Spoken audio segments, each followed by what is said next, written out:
And just like that, the day officially starts. First sip of liquid breakfast to wake me up.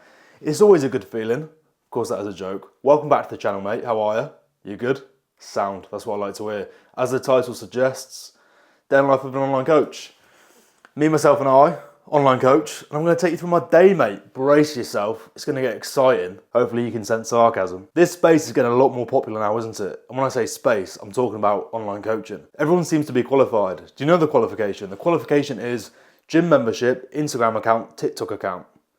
If you've gone for like the level 2, it might be a YouTube account. But the problem is, there is what are the words I'm looking for? The standards all over the shop because of it. You've got great online coaches, you've got horrendous online coaches. And the scary thing is there are some people who have built a big following very, very quickly. Yes, I am jealous. These people have a huge lack of understanding when it comes down to physique development. Training, nutrition, just the basics, mate. And you can tell it a mile off just from their content. Their content might be them eating 20 cans of tuna on a TikTok live, and they go to the gym and they're a coach and people sign up, and it melts my brain. But of course they can grow their business because they got eyeballs on it. So this is where I'm at. I'm an online coach, full-time. I've got a tiddly following, mate, tiny, but I've still been able to make it my full-time job because I'm actually good at coaching. I'm a coach and a very bad content creator. Other people seem to be very good content creators, but very bad coaches.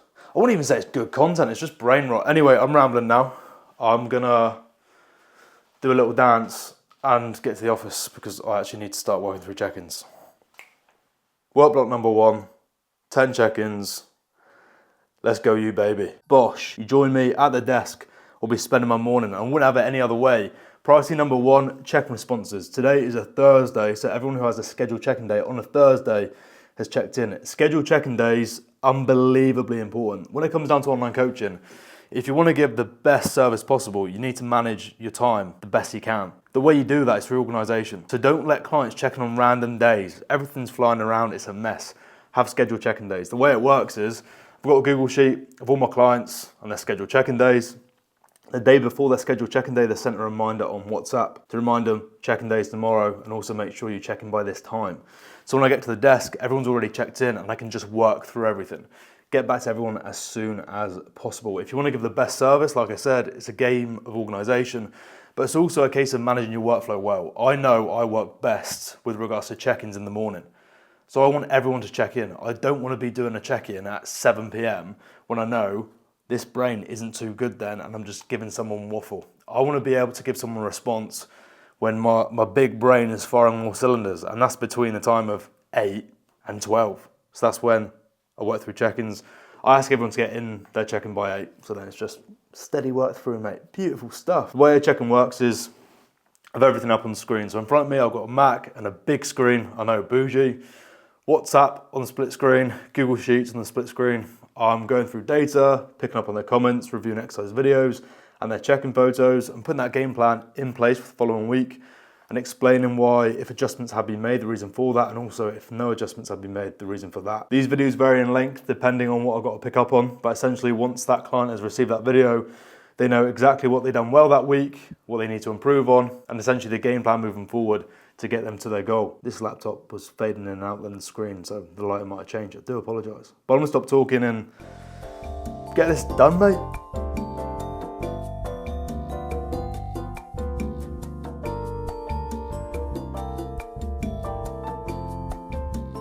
Work block number 1 done. Beautiful stuff. Just over 2 hours. So that is all check-ins responded to. In my hand, I've got the beautiful bowl. Probably the best bowl you've ever seen. Is it going to focus? Get my big fat head out the way? Hopefully it has. Presentation, I know, beautiful. Oats, raisins, banana, raspberries, whey, peanut butter. It would normally be dark chocolate, but I don't have any, mate. I need to get to the shops. I've just had a little thought. That's the first time I spoke about a meal on this channel in ages. So I thought I'll give you an update on what's actually going on with myself, because it's been a bit of a weird time. But I'll put post-workout shots up on screen now, because they look best. And then I'll shock you with the horrendous check-in shots. At the minute, we're getting back into a growth phase. Training day, 215 carb, no it's not, 215 protein, 350 carb, 40 fat, and then my rest day, 200 protein, 275 carb, and 50 fat. Sound, mate. I'm now gonna eat this because that's what you do after you make food, you eat it. And then I'm gonna head to the gym. I've got a weird session, abstract session. I'll run through the thought process of it. Can't talk. I'll go through the thought process of it in the next clip when you see me in the gym. I am absolutely battered from today's session, which wasn't back and legs. It is the next day. I've had a haircut, hence the change in appearance. Do you like it, mate? Do you rate it? Do I look gorgeous? Thank you very much. Today I trained push.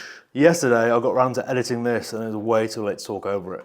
I was falling asleep, mate. So we're doing it the next day. Now, as mentioned earlier in the video, I've got a bit of an issue at the minute when it comes down to my resistance training. That issue is the start of a hernia. I know, amazing. So I have to approach my resistance training differently now. I can't full send everything because if I do, my stomach feels like it wants to explode. So what I'm doing now is training with reps in reserve. I'm also avoiding all movements that cause discomfort. What movements are they, do you ask? Adductor and all lower body pushing. So leg press, hack squat, no go. So I can't do a full leg day. Absolutely pointless. So what I'm doing now is I'm tagging on seated leg curl, leg extensions and calf raises to the back of this session. And then when it comes down to the back work within the session, I'm doing it with reps in reserve. You might be thinking, Luke, mate, I'm still seeing these concentrics get pretty slow. You are, but that's not failure. There is a massive difference, and I mean a massive difference between training to failure in a calm state and an aggressive state. If I wanted to apply more aggression, change the Mariah Carey music for drill, I'm sure I probably had another 3 or 4 reps on every single movement today. But I'm not pushing it there because it's going to cause me problems. The discomfort I get in my lower abdomen is just ridiculous. It's like a constant ache. So I do need to be a bit careful. And due to training at a lower intensity, I'm increasing the amount of working sets I'm doing. So I'm still getting enough stimulus to grow. I've done 3 working sets. I'll put it up on screen because it's in my logbook, mate. I'm pretty sure I've done 3 working sets on everything. But again, that's because it's reps and reserve work. This might escalate. I can see this being 4 easily, very, very quickly. Now that is training talk done. But this video isn't about training. It's about online coaching, mate. So I want to do a quick speed run of how my working day looks. So I wake up, that's a good start. I'm living, fantastic. Hydrate, take Dexter for a walk. He's my dog. If he isn't a dog, it'd be a bit weird, wouldn't it? I can't recommend this enough. If you're in a position to, wake up, get outside. Super important. Let the sun hit the face. Don't wake up, scroll on your phone, drive your car to work, then sit in an office all day. It's far from ideal. So up and out is always the best thing. I then come back and caffeinate and get straight to the desk to work through check-ins. I do not eat. I work best in a fasted state, caffeinated. So that's why I do it. I work through check-ins. That'll take me to, depends what day it is, 11, 12. I'll then get my pre-workout meal in. I'll then get to the gym and this camera will be with me. If you want to be an online coach, you better get used to using a camera or having very deep pockets, and be ready to get a videographer for wherever you go because you need an online presence. It is unbelievably important. A lot of online coaches ask me when they're starting out, you know, any tips, and it's literally produce as much content as possible. And I normally get the response of, I don't like talking to camera. That's like a bricklayer saying he doesn't like to lay bricks. It's part of the job. You have to do it. So make content in the gym while I'm training. That could be me talking to the camera about a topic for reels. It could be me just showing my sets for Instagram, or it could be me filming a YouTube video. I'll then come back, post-workout meal, walk Dexter again. And then when I come back the evening, will be spent on calls if they're booked in. So that could be a consult call or a catch-up call with a client. Sometimes I'll get a check-in through from a client and I actually want to jump on a call after because there's some things I want to run through which will be best spent in conversation, not me just talking to a screen. I'll then edit content. I post on Instagram daily. I upload on YouTube via Shorts daily. And of course I do post weekly if it's a good week. I'm on YouTube. I don't really bother with TikTok. Seems like an absolute waste. If I get a video that gains traction, I just normally get some absolute melon heads just spouting nonsense in the comments. I've never had anything good come from TikTok, so I don't spend time posting on there. Best for me is Instagram and YouTube. So I just make sure I'm uploading on those platforms frequently. And that's the day of the life of an online coach, I know. So rock and roll, mate. I've been doing this full time now for 4 years, and I'm very grateful to be in the position I am. When it comes down to online coaching, I do like to just try to stay in my lane. I try not to consume too much content, but I must admit, every time I do scroll on Instagram, I normally get a bit annoyed. TikTok as well, even though I don't post on there, I love a good scroll. And there is a massive problem. There are some people who have the ability to grow a following very, very quickly, build trust very, very quickly, but their ability to coach is extremely poor, and people run into a lot of issues there. And a lot of people will go on to these platforms and talk with such confidence. Now, I talk with a lot of confidence, but I know what I'm talking about, and I've proved myself time and time again. But there are a lot of people with no client testimonials. They haven't even got a good transformation for themselves. They haven't even got themselves into good shape. But they'll talk to a camera, 100% chest, acting like everything they say is factual. And yeah, there's a lot of problems thanks to that. The fitness industry, I think, is the most popular it's ever been. I think it's because, one, why wouldn't you want to go to the gym? It's cool. A lot of people get interested in it, but also people found out there are ways to make a lot of money in this industry. So more people are getting into it. But of course, it's coming with a few problems. If you're looking to get a coach, I'm not going to say hire me. What I'm going to say is make sure you take time before committing to a coaching process with a certain individual. Watch their content. If you know their clients, maybe you reach out to a client and ask what the coaching process is like. With coaching, you're not going to know what it's like until you're in it. There's no try before you buy. So you need to get that part really right. Once you've had those conversations, find out a bit more, inquire, see how the service runs, see what the price point is, and book a call. A lot of coaches will do a service outline video. This is what I do. So if someone was to inquire, I'll send the video out first to make sure it's appropriate for them, and then we would jump on a call. And when you jump on that call, make sure you have a good chit chat, ask plenty of questions, and then you should know whether you want to commit or not. A lot of people think these consult calls are like, oh, I'm in now. I'm on the call, I've committed, but it's not.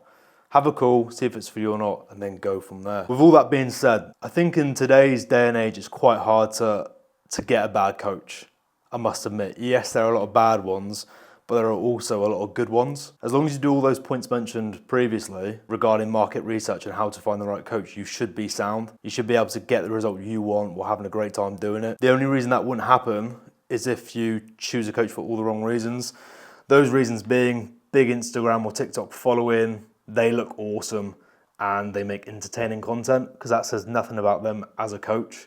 So yeah, be careful, people. But as always, thank you for watching the video. Remember to like, subscribe, comment if you're feeling dangerous. Please do that. Otherwise, I've just wasted all my time making this video. And of course, if you do want online coaching, if you watch my content and you think, you know what, he's not a massive prick and he does get results, then DM me on Instagram. I can send you the service outline video. This will cover how the service runs and cost of investment, so you know if it's appropriate or not. Then we can jump on a call, have a good chit chat, get to know each other. But I'm now gonna actually jump on some calls for the evening, and I'm gonna wrap the day up, have a few more meals, sleep like a baby, hopefully get wham ready for the Ibiza season.